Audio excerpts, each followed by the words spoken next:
Olá, seja bem-vindo. Este é o podcast A Experiência do Paciente da SOBREXP, a Associação Brasileira de Experiência do Paciente e Cuidado Centrado na Pessoa.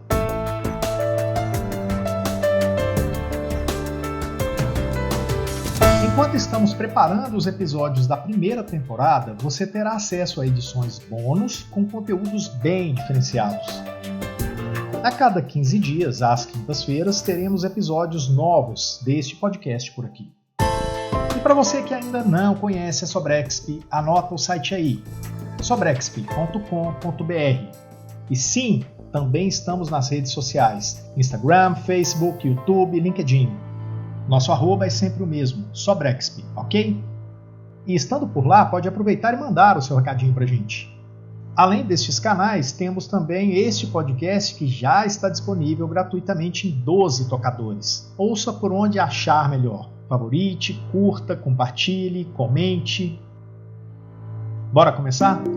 Eu sou Túlio Fonseca e vou estar por aqui com você hoje. Neste episódio bônus, trazemos a palestra do presidente do Beryl Institute, Jason Wolfe.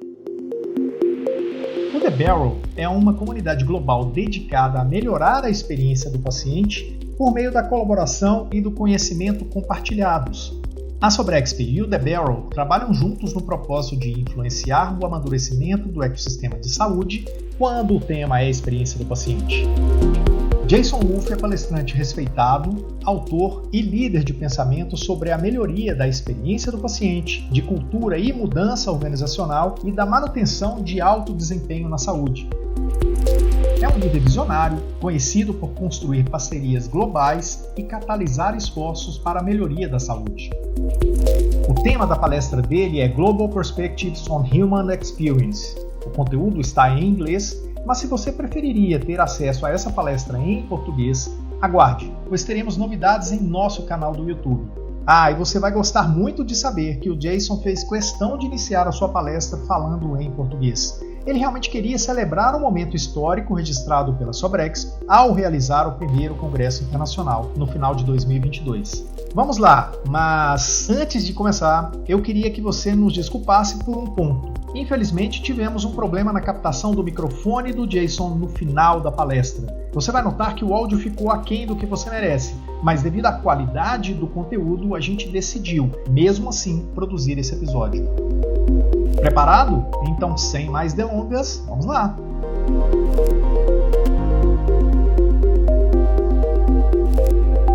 Me perdoa por um momento enquanto leio estas palavras do papel para começar hoje.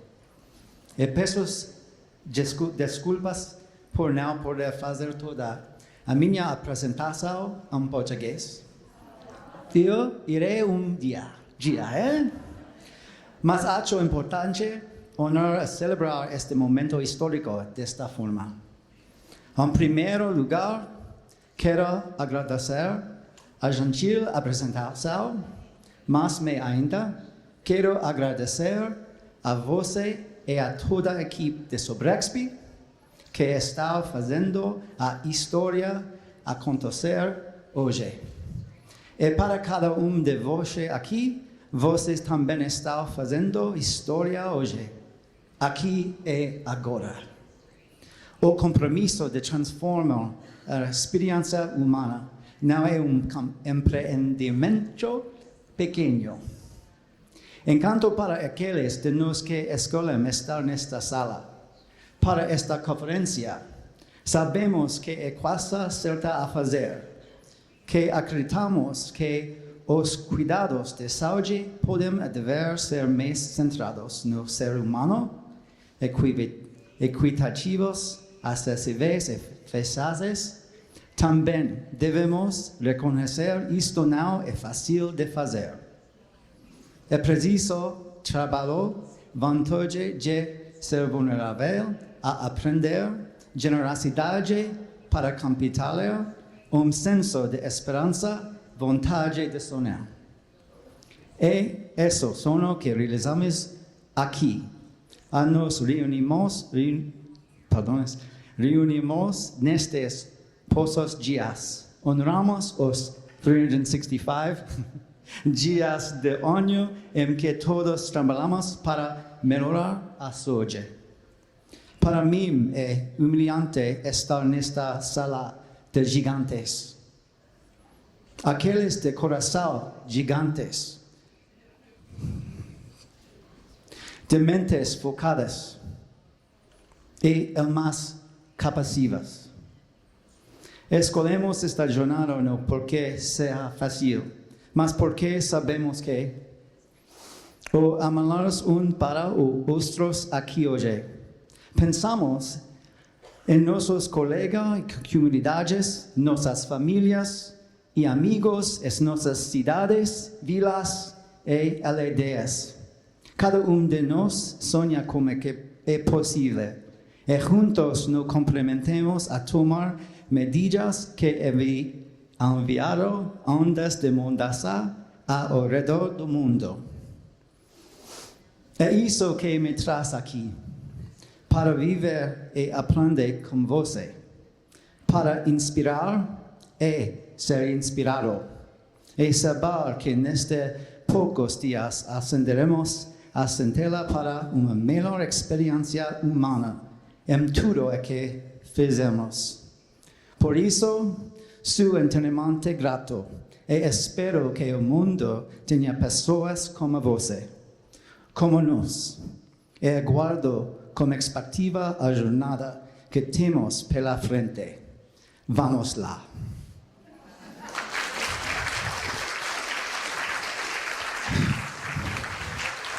Obrigado.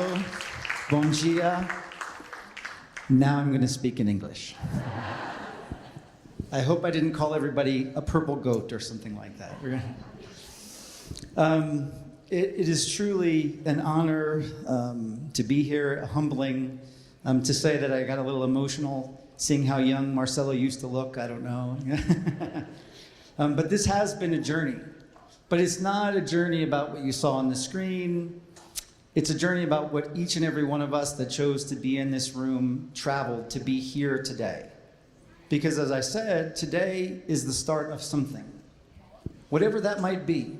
And some of you started this journey years ago. We had the chance, I know many of you, to be in a room together. It seems like forever now, back in 2019. We've seen cohorts learn, people practice from around the country. The inspiration that you are bringing to Brazil, but the ripple effects you are creating in the world is why you matter.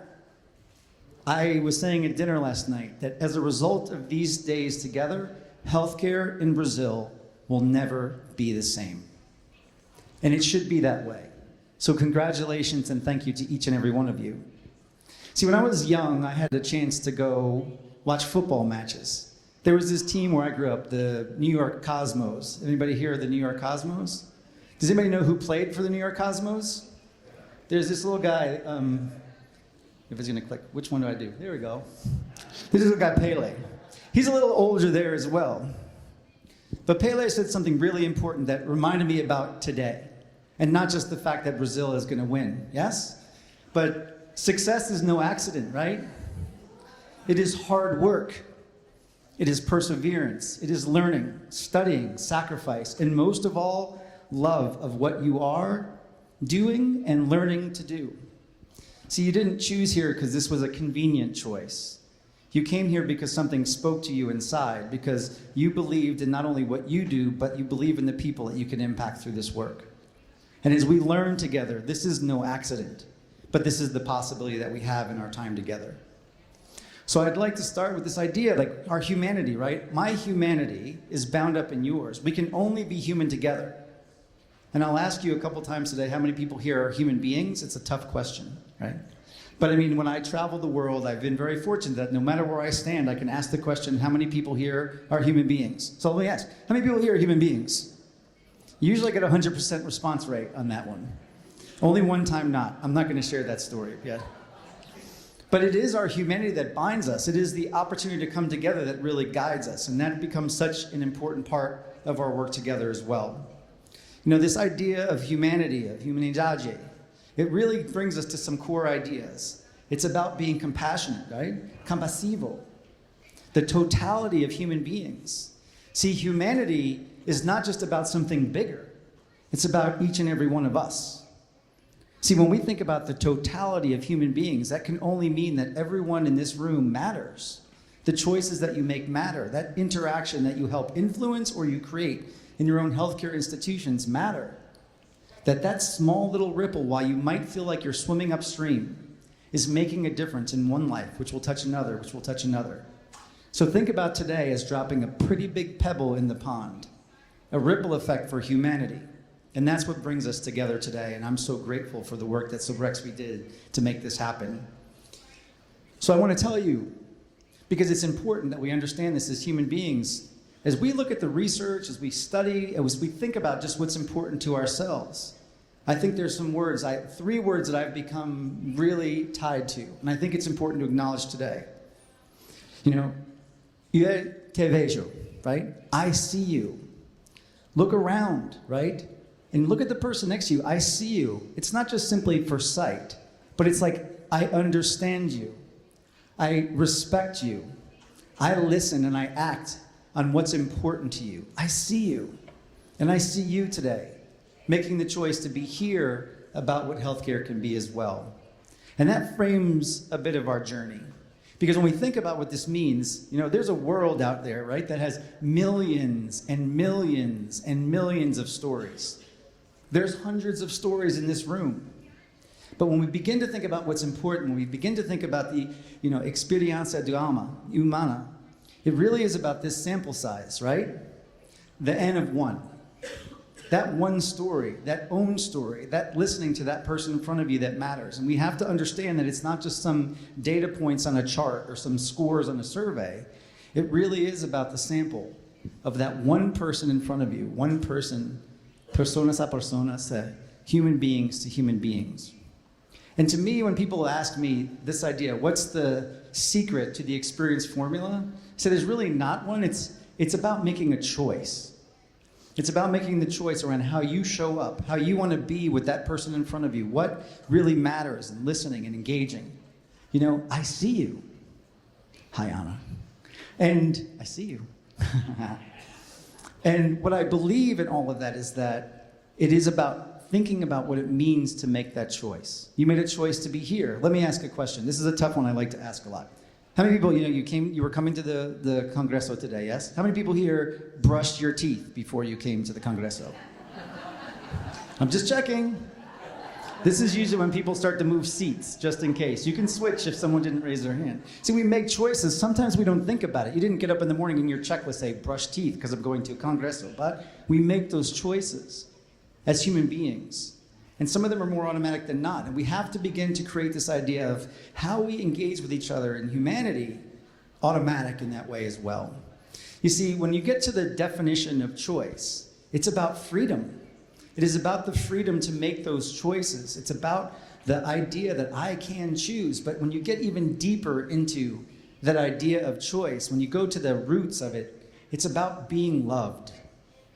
It's about the love that we bring, whether in our hearts or to others, whether we make it explicit in our words or only through our actions. This is the story that we bring to the world. And I will, if you'll indulge me, start with a story if I could. If I can click. My clicker's not clicking. Did I lose my clicker? There we go. We'll go back now. This is my wife, and this is her dad, Jim. And I think like many of us have been impacted by the pandemic through which we've been the last few years. We lost Jim to COVID just this year. And Jim was an incredible man. Beth loved him very much. He was a faithful man. He believed in his work. He was a teacher. He taught art to kids and believed it was a way to bring people from all backgrounds together in a common language. He was an inspiration, and I will say only that moving from someone that talks about the experience that people have to being a family member watching that experience, watching what it meant to the family and the pain and suffering, watching the workforce around him, the nurses and the doctors and all the people that it took to truly be there to care for someone in the face that they have seen this again and again and again. You know, February of 2022 wasn't the start of the pandemic. It was well into it. We saw hardened souls of our workforce. We know what we've been through. How many nurses do we have in the room today? We should cheer for you. But the reality, see, now everyone's going to raise their hand. But I mean, it is the gift that we give to each other in showing up for each other. And I experienced that as a family member. When we can begin to contextualize that, it's so important because there are human beings. There are millions of stories, and we each have one that we bring. And so as we think about that, I asked you all how many people here are human beings. That is the secret to me, that we are human beings caring for human beings. And so when we think about what that means, this huge opportunity is for us to really ground ourselves in those core ideas. So I'd like to kind of take you through some core ideas. You heard them from Marcelo. These 4 words: interactions, culture, cultura, perceptions, continuum. This is what really has defined the experience for us, how we link these things together, that the interactions that we have, human being to human being, grounded in the kind of cultures we build in our organizations, in our communities, in our societies, really influence the perceptions of patients and family members, of their care partners around them, and it happens at all touch points across the continuum of care. Well before anybody enters any of our buildings where we deliver care to well after they leave, the stories we create last for a lifetime. You see, experience is everything that is perceived, understood, and remembered. It's not just simply what people say in a survey or what happens in that clinical practice or in that room, but it's the story that people tell, and it is that totality of those interactions that matter. I want to base our conversation today a bit on that idea, because when we think about what that means and we dig in a little bit, it's also about this integrated perspective. We can't speak to quality and safety and outcomes and service and costs and all these variables as different and distinct. Now, we have operated healthcare for a long time in this way, just to enable us to survive, right? The chaos of healthcare. We kind of chopped it up in pieces and parts. We thought about patient and family engagement. We thought about how we engage our own workforce. But when we look at it from the lens of patient and family experience, when we think about it, what it means to those that are impacted by our care, this is all but one part of experience. When we begin to think how we operationalize this, I think Marcelo alluded to this as well. The idea that this all comes in an integrated perspective as a framework around the experience framework itself. And this conference, this Congresso, is based on these 8 lenses. We'll talk even more about how you can apply these 8 lenses. We have an exciting announcement even today about how you can begin to look at this yourselves as practitioners and professionals in this work. So, as we dig in here, I think we understand that the last few years have kind of changed the foundations of healthcare forever. We have thought about healthcare, experienced it, operated it, and made decisions in healthcare in very different ways. And that reality of what that means for us is that we have to think about aligning the patient experience, the workforce experience, and our community experience in a connected and distinct way. This idea, the human experience, and it is a term I think we're seeing take root around the world. It's an idea that's time has come. It's one that we've always lived but not made explicit. And you're doing that here in this room and through these conversations we'll have over the next few days. So I want to share first, if I could, a few ideas that came out of a study we did called Human Experience 2030, looking at the next decade of care. So you'll notice I tried to do this for you. Any paper that you can access, I put a QR code. So if you want them, you can snap the picture and download it, and you'll have that access too. So, as we think about what we learned in this idea of Human Experience 2030, there's some fundamental ideas I think it's important that we start with. That it is time for transformational change in healthcare. That this idea of changing for the future is important. It comes to me around 3 specific lenses, around a change in perspective. And I think we have thought about healthcare for a long time as one that was transactional, specialized and separated, to one that needs to be integrated and systemic. So I think we've talked a lot about that. Marcelo addressed that this morning. We also have to think about what that means from a change in process. And what we learn and what we're seeing and what you're living each and every day really in your work is that we're moving from this idea of being a transactional healthcare system, like we just engage and then leave, engage and leave. We are building relationships, a relational aspect of care. We're changing the way we think about that practice. And then third, what we really need to be thinking about is this change in focus. This can no longer be something we aspire to. This has to be something that we do. And you chose to be in the room today because it is something that we do. It is our opportunity to focus on that matters. And so we get there, I think, in some critical pieces and ways as well. As we think about what that means, to ground our effort And you're seeing these happen here in Brazil. You're seeing these things happen around the world. There's kind of three key pieces. We have to actually start to address policy. This is a fundamental thing. The collection of your voices can begin to think about the policy of the healthcare system itself. We can also then dig into how we think about what measurement looks like, what really matters in terms of understanding how we impact and drive the human experience. And then ultimately what we do in terms of moving the conversation forward is about expanding partnership, around engaging patient and family voice, engaging our community voice in the work that we do as well. And so in this work around looking at the future of human experience, we really found three core buckets. One really is about patients and care partners, that we have to begin to reframe all of our work around partnership. How do you structure your experience efforts around building partnerships in your communities?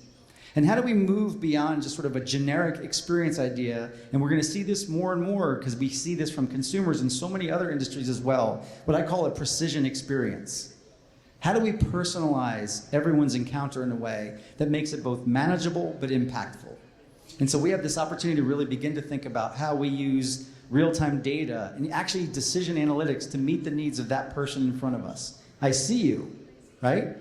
I understand you, and that becomes real important to people. From the patient and care partner standpoint, we also need to think about our healthcare workforce. We can't do and have a conversation on human experience if we simply focus on patients without thinking about what matters to those that show up to work in healthcare each and every day. We know there are incredible burdens and workload issues around our healthcare organizations, that they have been addressing this now, and we've felt the weight over the last few years in our healthcare systems. And so not only do we have to care for our workforce, but we really need to transform the way we do healthcare, the way that people have to wait or walk through processes. We have made healthcare work for us inside healthcare. It's time to make healthcare work for the people that come and see us each and every day. And so that really connects us to this conversation of our community. We have to move beyond just the idea of being a sick, healing entity to one that really works on community well-being. How do we think about the health and well-being of our communities? And how do we meet people where they are? You know, we talk a lot about the explosion of technology and the use of telehealth as a result of the pandemic. We see more and more that we're bringing healthcare away from big centers of care to where people are locally.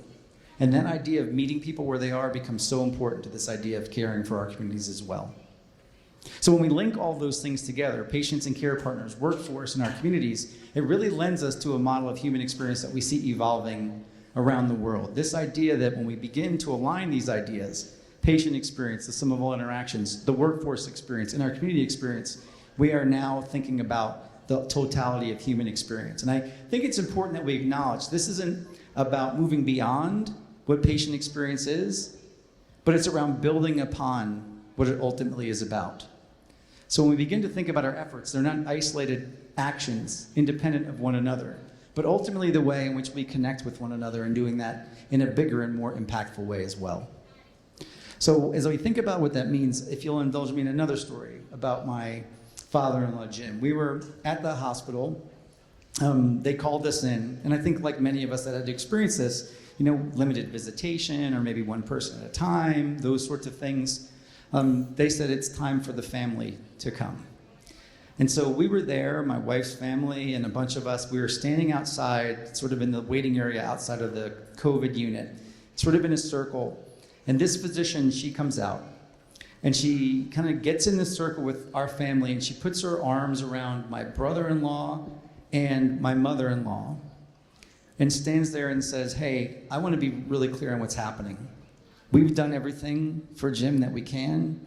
You've done everything that you could do for Jim. And now it's going to be time that we let him go. But let me tell you what I know about Jim. Jim was a dad that loved his family. Jim was a man of faith that believed he's going to a better place.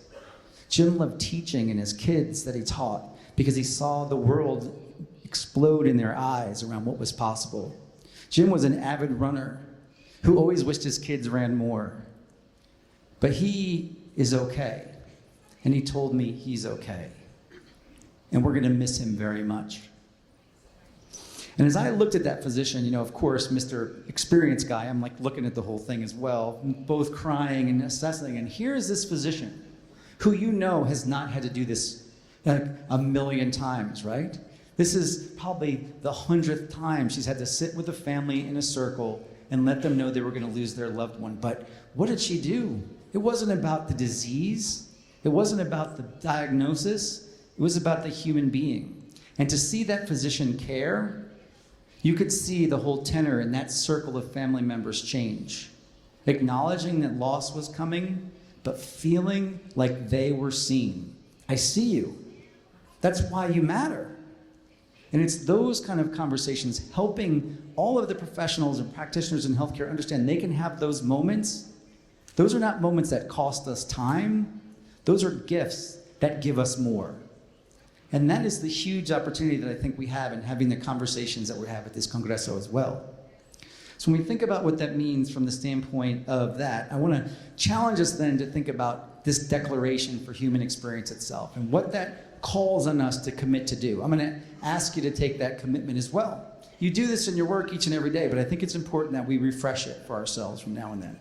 And so the first piece is that we really commit to transform the human experience in healthcare. I think the very mission of SOBREXP here in our historic moment this morning.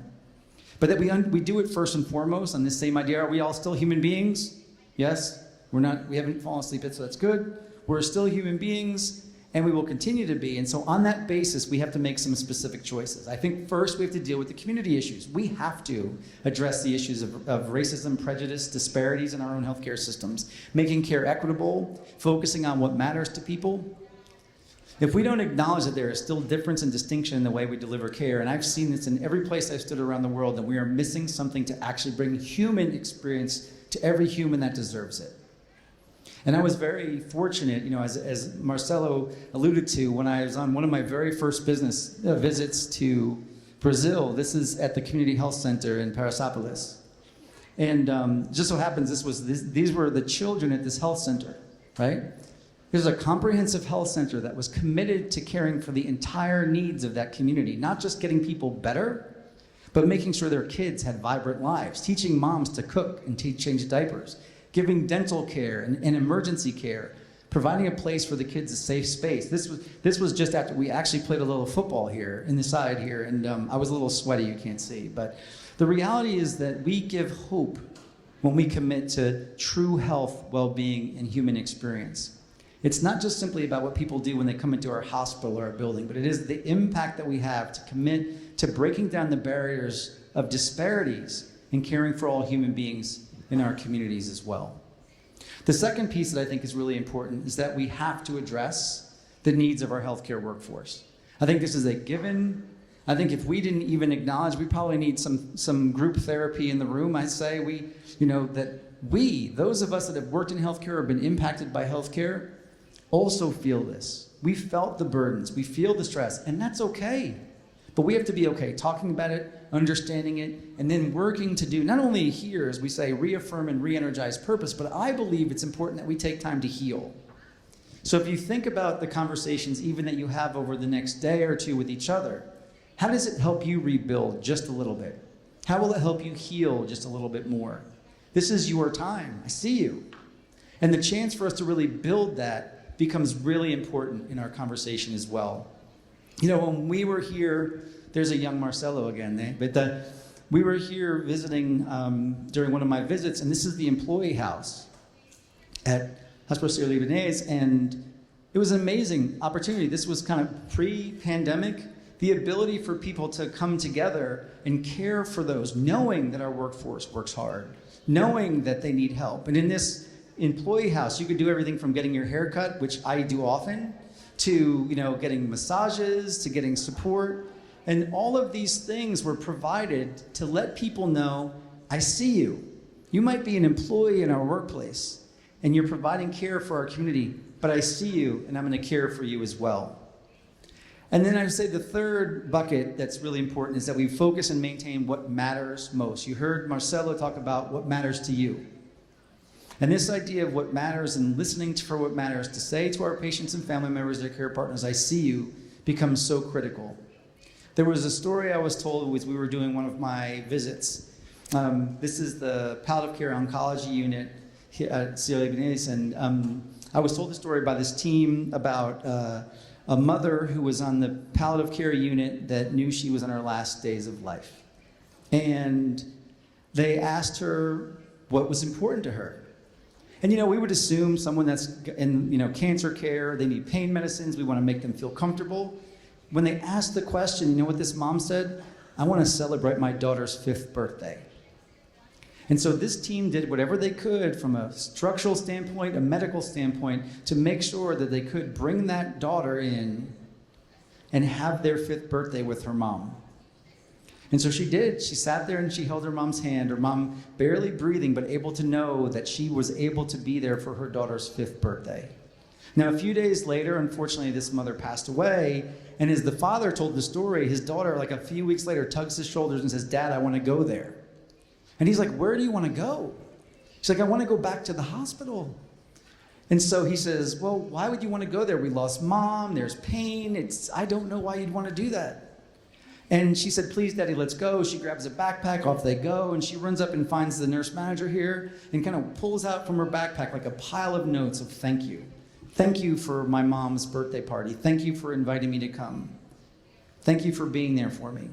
And as Marcella said, it's not about we have birthday parties for people. It's about the fact that they listened to this patient's needs, what was most important to her. Our automatic response has been, let's just make her not feel pain so that she can go easily. No, what her pain was, I want to be there for my daughter. I see you, right? And what the little girl said, she grabbed the nurse manager, she tapped at her, and she asked her to come down here, and she said, I have something to tell you. And she whispered to her very quietly, now I know what I want to be when I grow up. I want to be a nurse. You see, the ripple effect we have and the choices that we make change lives. When we see one person, when we listen to them, when we commit to making that impact, that is the difference. That is the human experience.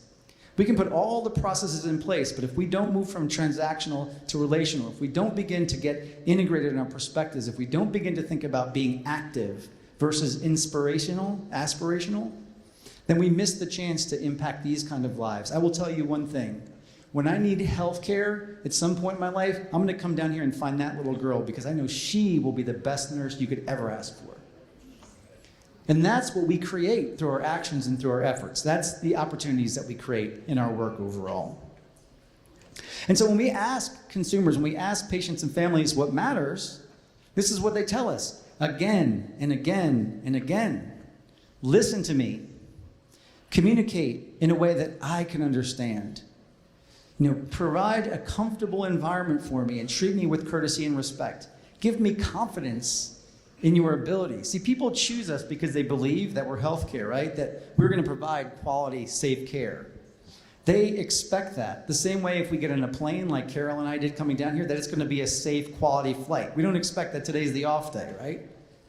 That they expect every day that healthcare is going to deliver on the greatest quality possible, and how we make that happen. Listen to me, communicate to me in ways I can understand, treat me with courtesy and respect. I see you. And that's what people ask for. That is human beings caring for human beings. And from that idea, from those components of what really matters to people, we can begin to build a shared commitment. Underneath this entire declaration for human experience is this fundamental idea. What brings you in the room today is that we are going to collaborate through shared learning, through being willing to break down barriers. Nobody owns the equation to experience success, but everybody can contribute to it. We don't all know all the right ways to do things, but when we come together, we can answer all the questions that challenge us. And that's what you're doing in coming here and making this commitment to this work and having history made today. That when we stand on this foundation of commitment and shared commitment, we can do great things as well. And so as we build on that, I'd invite you can actually go to the site, the Declaration for Human Experience. We've got people from around the world literally signing the declaration. There's a version in Portuguese for you as well there that you can find and share with your colleagues, because it reinforces the fundamental ideas that we spoke to today. We have to care and listen to our patients and family members. We have to understand what's important to our workforce and work on not only re-energizing and reconnecting to their purpose, but healing. We have to care for the communities that we serve in a way that breaks down the barriers to care and dismantles disparity. That's what we can do. That ultimately is the human experience in healthcare. That's what we see globally. And what you're going to learn over the course of the time that we have over the next 2 days is now, what are those practices you can put in place to begin to do that as well? And I'd offer a few thoughts.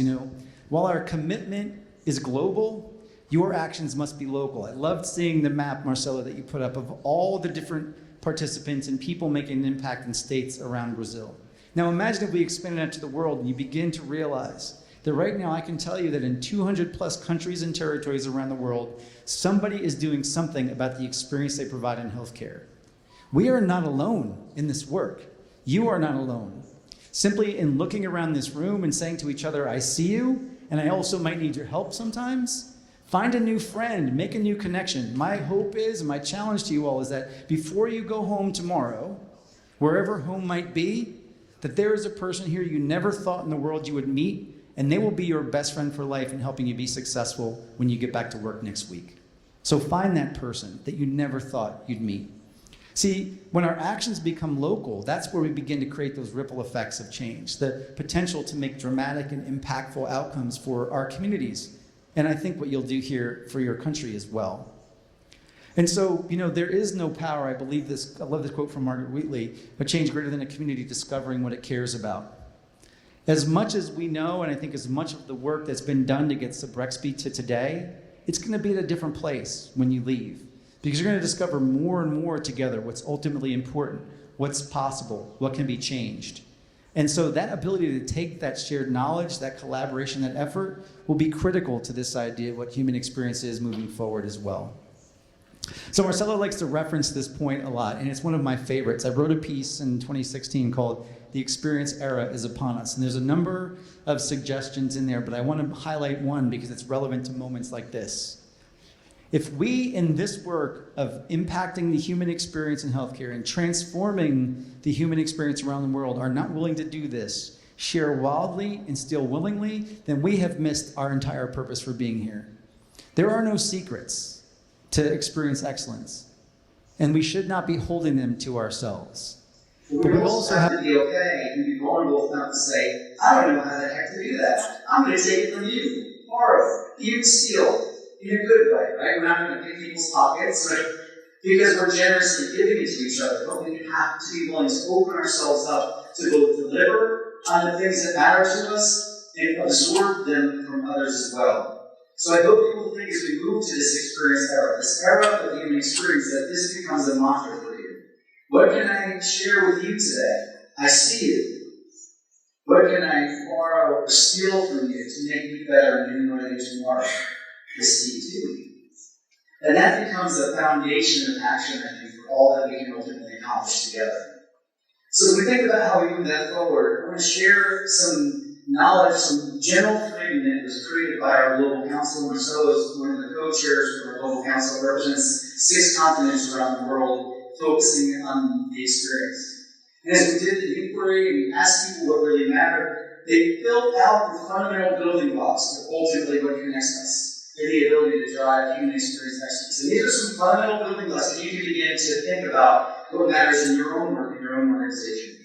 First, that we have to identify a clear strategy for ourselves. It might not all be the same, but you're going to hear about various strategies and ideas around all the lenses of the experience framework over the next few days. How do you apply and frame your own strategy? This is a great place to both share and steal. Because people are all at different stages on their experience journey in their organizations, but we need that framing to make things work. And then we have to be willing to communicate relentlessly. This isn't something, like I said, that we hide to ourselves, but we need to be willing to talk about it. I always said that the most effective experience champions early in the road, I think, Carol, we can attest to this, right? Were the ones that were a little bit of a nuisance, right? They were a little bit like a pebble in the shoe.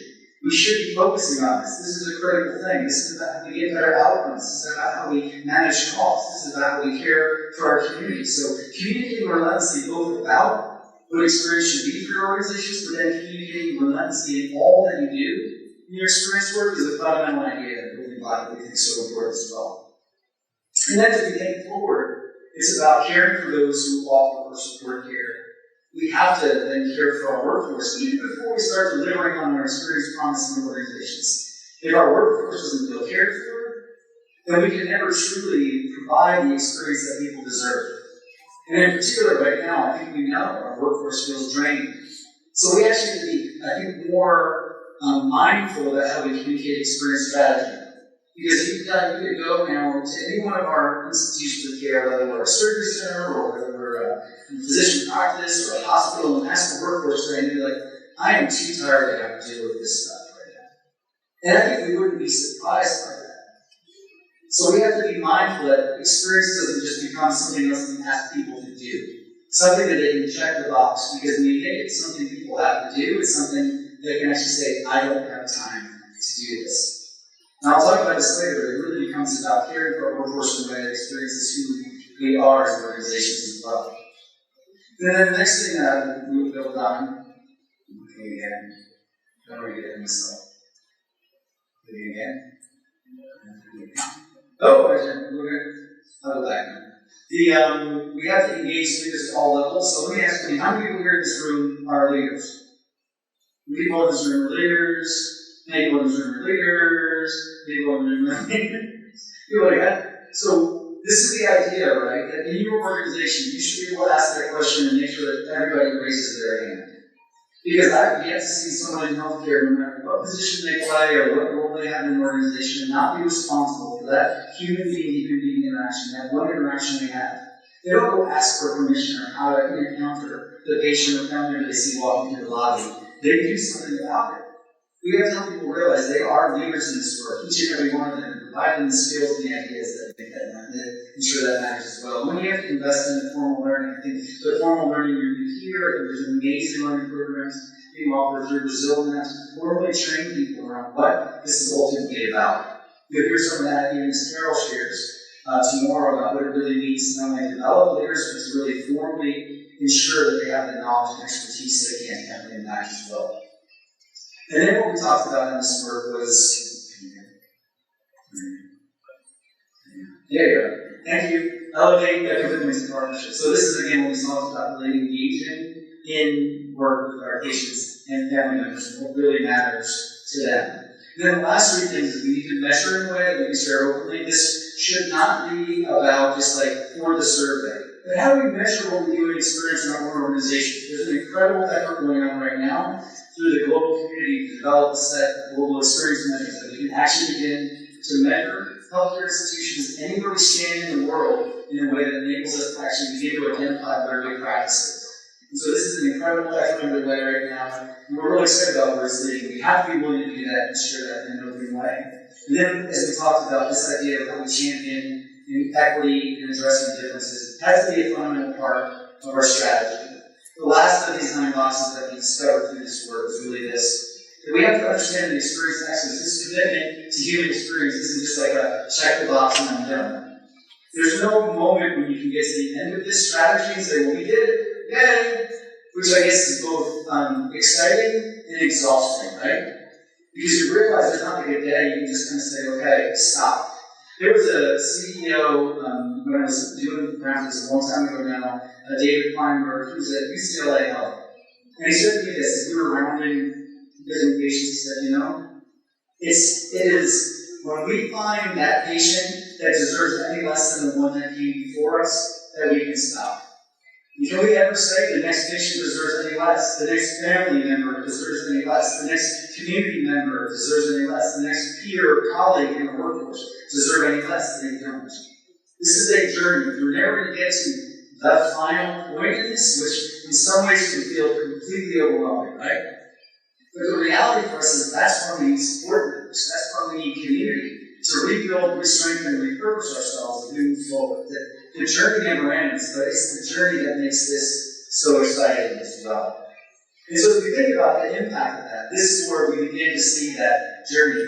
Marcelo spoke about the global affiliate network, and we've now continued to grow thanks to the inspiration of SOBREXP. As we said, here we are, our inaugural member, and now we actually have a number of more organizations that are not even on the screen yet in informing regional conversations. So this conversation today is not one in isolation either. You are not alone in this global discussion. We have it happening in Mexico, an institute in Paris, France. We've seen it in the Middle East and in Africa, Southeast Asia, and Australia, the APAC region. So this global connection, this idea of coming together is so fundamental that we have this huge opportunity. But I will say this, and I've said this to many of you that I've met before in our classes, that what you're doing here in Brazil is historic. That you're coming together as a nation to change healthcare through the lens of the human experience is historic. And it is not something that I can tell you the benefit of being as many places I've had that I have seen anywhere else. So your shared commitment, the decisions that you're making, the foundation built by the team here at SOBREXP, and the opportunity for you to take this back to all corners of this nation will not only change healthcare, as I said from the beginning, in this country, it will create a ripple effect around the world of what is possible. Not to put a big burden on your shoulders, but you're making a difference well beyond yourself in coming together here today as well. And as we think about what that means, I think it's a huge opportunity. So I want to come back to an exciting thing that we have done with SOBREXP and announcing here today as well. We talked about the experience framework, the 8 lenses that you know are part of that, in which this conference itself is structured. And in fact, that actually through those 8 lenses, there's an assessment you can use, both personally or with your organization, to understand how you're performing against these 8 lenses. Well, that is now available as of today in Portuguese. So you can actually go to the URL and you can see here in the top, you can choose to do the assessment in Portuguese. And you can begin to just reflect on these lenses of the experience assessment itself. It's the first one. We've moved out in English, and you will start to see French there, and you will start to see Spanish there, and even Chinese and Arabic. But this is a global conversation. What's amazing about this, this all goes to the same collection of data. So as we grow, we'll be able to learn from each other, not only in our own countries, but around the world, around what drives us, the state of what's impacting the human experience. So please test it out. I'm hoping it'll work for some, but and so grateful to the SOBREXP team to help us turn this into Portuguese for you. So we're excited that today is the moment that this gets to be launched as well. And this is what it's about. This idea of community connection, the hope that we have in bringing ourselves together, is so fundamental in our work as well. Let me try again. There we go. Because it is about gratitude. It is about this idea of gratitude. And I love this quote by Rumi, and wear gratitude like a cloak. So this will be me later. We're standing there standing. Daniel was so gracious enough to get me my Brazilian flag that I will be wearing during the game, just like still wearing our capes. But if you wear gratitude like a cloak, if you let gratitude envelop you, not just give it away, but feel it, take it, it will feed every corner of your life. And that's really what leads us forward. I think that gives us to sort of this final thought around what matters to you. I'm putting it again, Daniel. Thank you. So this is why you matter. And I think if we begin to dig into what this means, this idea of why you matter is really important. I'll try it again. Sorry, I'm almost done. You do matter. And so this idea is important. It occurs back anyway from normal thing. I mean, the idea of social justice is important. But what's underneath it all is the greatness of the community is most actively measured by the compassionate actions of its members. What you're creating today, this community, what you're building as a result of coming together, is truly the ability to drive compassionate action through all of your work, through the work that you do. You're planting these seedlings of hope in all aspects of the work you do around the country as well.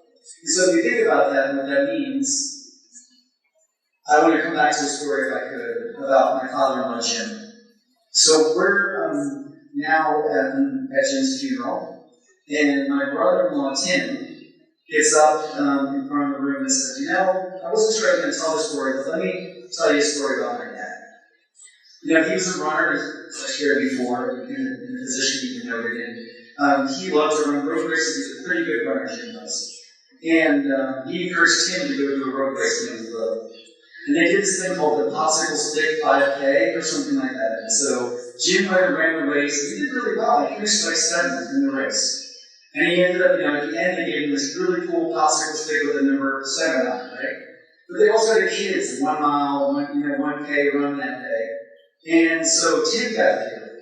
But Jim pulled Tim aside and said, now, Tim, I want to give you some advice. Everyone's going to just run out as fast as they can. They're going to sprint because they think they're going to win this thing.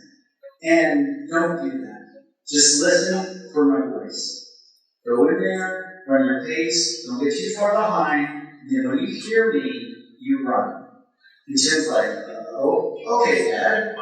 And so Tim gets on the line, he's all nervous, and the gun goes off and they start running. And Tim's kind of just jogging along, like, looking at his dad, like, is this what I'm supposed to be doing?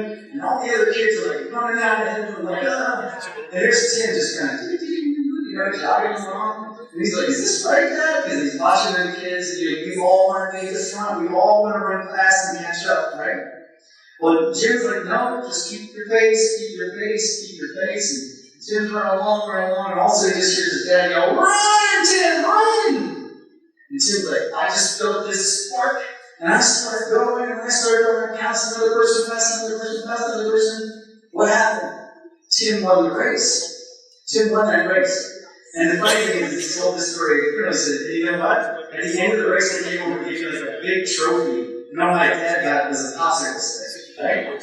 And what Tim said is what I learned from my dad is a couple things. One, you have to be in the race. You have to choose to be in the race first, right? You chose to be in this race, this ability to change human beings out there by being here today, by doing what you do in your organizations. But it's also not how you start. It's the way you run it, and eventually how you finish.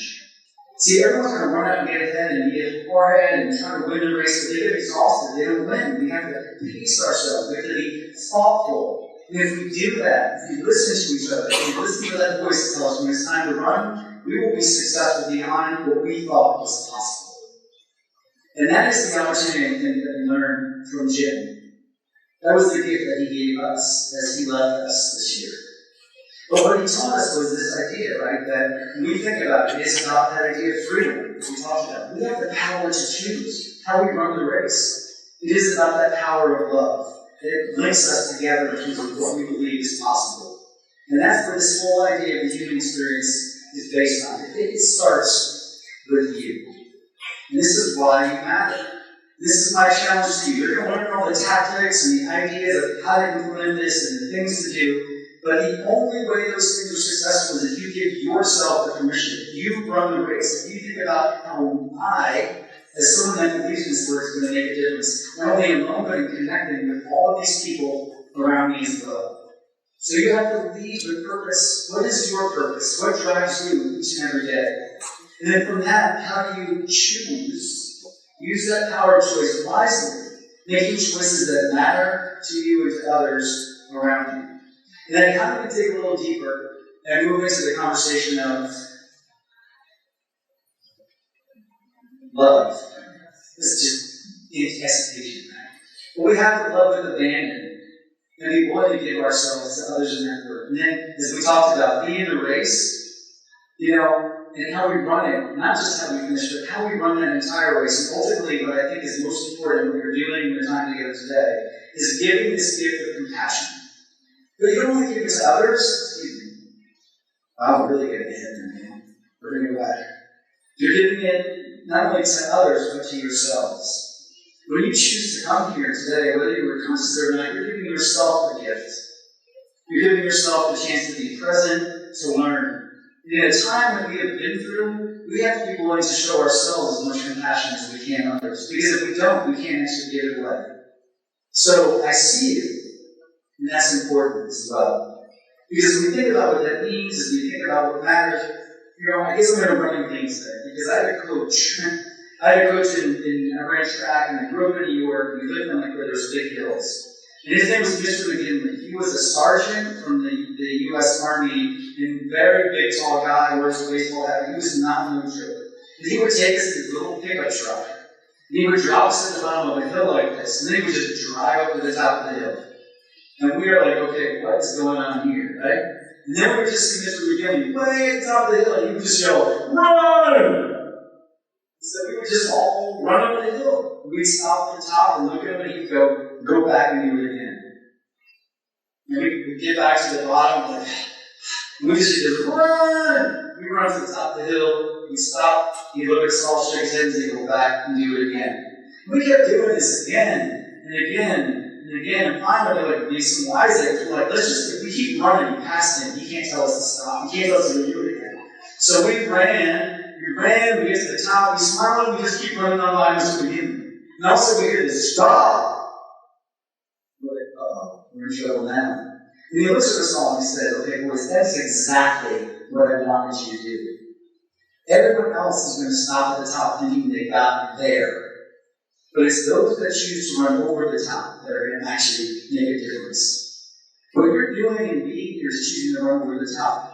You're not just stopping where you think you should be, but you're pushing just beyond.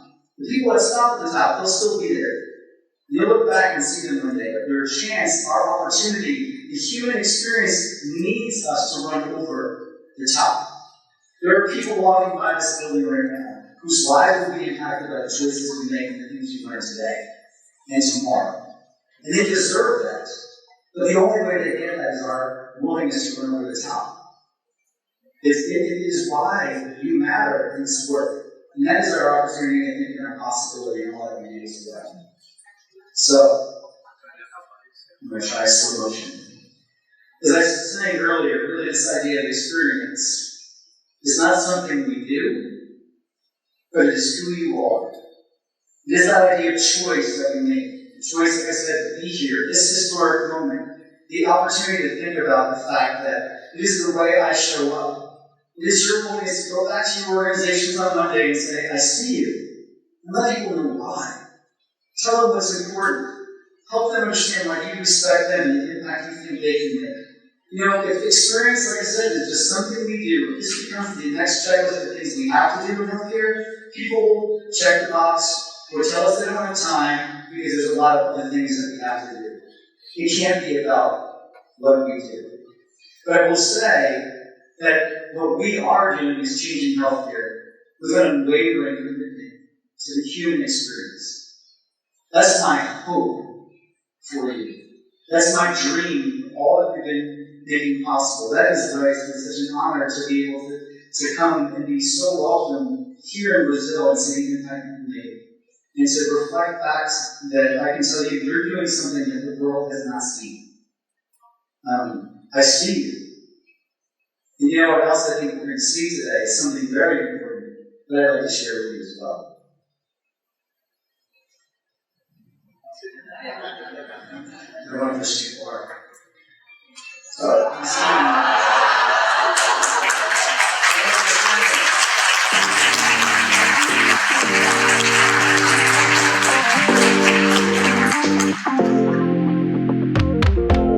Este foi o Jason Wolf falando sobre Global Perspectives on Human Experience, em palestra realizada na abertura do primeiro Congresso Internacional da SOBREXP, em São Paulo, em dezembro de 2022. Se você também curtiu o conteúdo, agora é hora de compartilhar na sua rede. E não se esqueça de favoritar este podcast no seu tocador preferido. Assim, você não perderá nenhuma atualização nossa e ficará por dentro de temas ligados à experiência do paciente, ao cuidado centrado na pessoa, entre outros mais. Obrigado por estar com a gente até aqui. Nos vemos no próximo episódio.